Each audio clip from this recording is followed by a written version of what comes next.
So Armenian food, this is so sad because I grew up with such great food. And when I was younger, like when I was in grade school, all I could think of was, oh, I could just die for a hot dog. Or, oh, I wish I could just have macaroni and cheese like all my other friends have.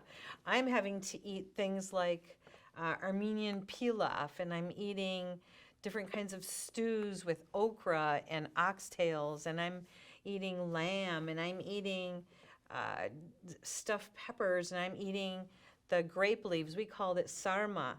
And we would collect the grape leaves at the side of the road, so we didn't have a vine in our backyard for a while. So, my mom would be driving around with grandpa and me and my sister in the car, and she would see the right, it has to be the right kind of leaf, because if it's not the right kind of leaf, this is a problem. But when she saw the right kind of leaf, she'd be like, we're parking. And as long as it would look like it was like a public area, we'd be picking the leaves, take them home, pile them up, roll them up, tie them, put them in salt water that's boiling to wilt them, open them back up. So Armenian food is like, it's an event. Because, you're just not, it's not macaroni and cheese. It's not throw the butter and milk in with your pasta when you're done and then add this orange powder. This is not Armenian food. Armenian food is, what's in your food. It's intentional as far as how you make it. So when I was explaining the grape leaves, after they're wilted, we turn them upside down so the veins are the vein side up. And then we put a mixture of meat and bulgur, which is cracked wheat, in ours with other seasonings and fresh parsley. I mean, tons of parsley, tons of onions. This is parsley and onions, our favorite things. And then you'd roll it up, put them in a big pot, and then put a plate upside down on it with like a brick or some kind of weight on top after you put some tomato sauce in there, and you cook it like that. And that was good Armenian food, and it freezes well. It's really good. We made baklava from scratch. We made the dough.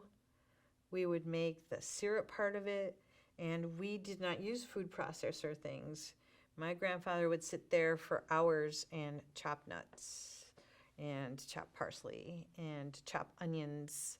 I was always amazed at how he never shed a tear when he, that's what you're supposed to do, right? When you chop onions. And I remember I asked him, I said, so Men's Harik, how come you don't cry when you chop onions? And he said, I have no more tears left. And to me that's very telling. It's a very telling statement. I can talk about food forever. I've taught Armenian cooking classes. I was featured in the Connecticut Food and Farm magazine with some of my favorite Armenian recipes. I had a professional photographer come and take pictures. It was awesome. So I made Armenian style leg of lamb for her. I made tabula. I made jajuk, which is a cucumber yogurt kind of salad. I made something with okra and apricots. Armenian food is good, healthy food. Just takes. Sorry. I was just gonna say it just takes time to make. That's all. There's no in my mind there's no instant here, and it is also those sweetbreads. So, my thought is I think that the Armenians were eating things that most people throw away. So I have eaten things like kidneys, brains, tongue, tripe. No, not a fan. I always thought that tripe smelled like it made the house smell like a gorilla cage. Didn't like that at all.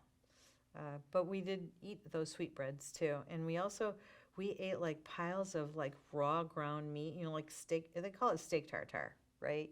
But we grew up eating raw meat. No problem. Not at all.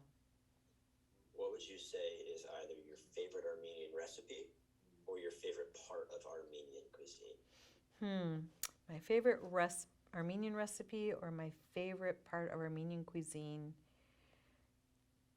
I think I would say it's the spices, because I think it's the spices that give the food personality. And you talked a little bit about that, but what are the big spices that's Spices in every Armenian dish. Well, maybe not every, but I mean, there's often parsley, often onions. I know those aren't necessarily spices, those are vegetables. Always salt and pepper. And it's not like, gourmet kind of stuff. It's like salt. It's just salt. We're not worried about black or pink Himalayan something or another. It's just salt. Mint.